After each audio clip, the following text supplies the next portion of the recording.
Janu lyric. So ఈ అమ్మాయి ఇప్పుడు ఇంత ఫేమస్ అయింది అందరికీ తెలిసిందే. బట్ ఒక 3 years బ్యాకే మీరు ఆవిడతో అదే మీ ప్రాజెక్ట్ లో చేసినట్టున్నారు. సో ఏంటి సెకండ్ సాంగ్ అది. గుణమామి తోట కాడాల్లో నెరియలు, గుంపు సింతల బాయి కాడాల్లో నెరియలు. సో ఈ సాంగ్ అన్నట్లున మీకు బాగా నచ్చిన సాంగ్ ఏది, బాగా కనెక్ట్ అయింది? నాకు ఉన్నాయి సార్, కొన్ని సాంగ్స్ ఉన్నాయి. అందులో ఒకటి హిందీ తెలుగు కలిపి రాసుకున్నాను నేను. హిందీ తెలుగు కలిపి? ఓ సూపర్. అట్లా. వచ్చా హిందీ మీకు? వచ్చా వెర్షన్ లో?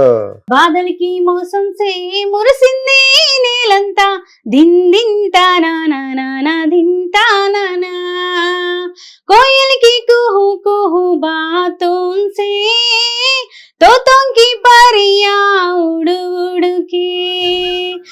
Love marriage arrange marriage? కాకుండా నా శారీ ఫంక్షన్ లోనే నన్ను చూసి ఇష్టపడ్డారు వారు. సో ఆ అమ్మాయిని చేసుకుంటా అట్లా ఇట్లా అని చెప్పేసి అని వాళ్ళ ఇంట్లో వాళ్ళని ఒప్పిస్తే వచ్చి చేసుకున్నాను. అతను తర్వాత అన్నాడు ఇక, అంటే అతను ఎక్కువ మూవీస్ అలా చూస్తుండే, వెంకటేష్ చిరంజీవి గారి అట్లా చూస్తుండే అనమాట. సో అప్పట్లో కొంచెం సినిమా స్టైల్ కొడుతుండే అనమాట. నేను లవ్ చేసిన.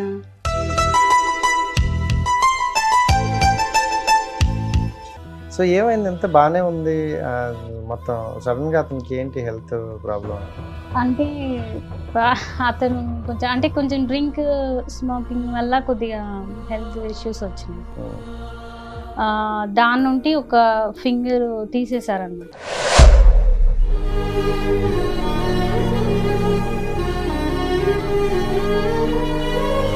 తర్వాత ఆపారు అతను?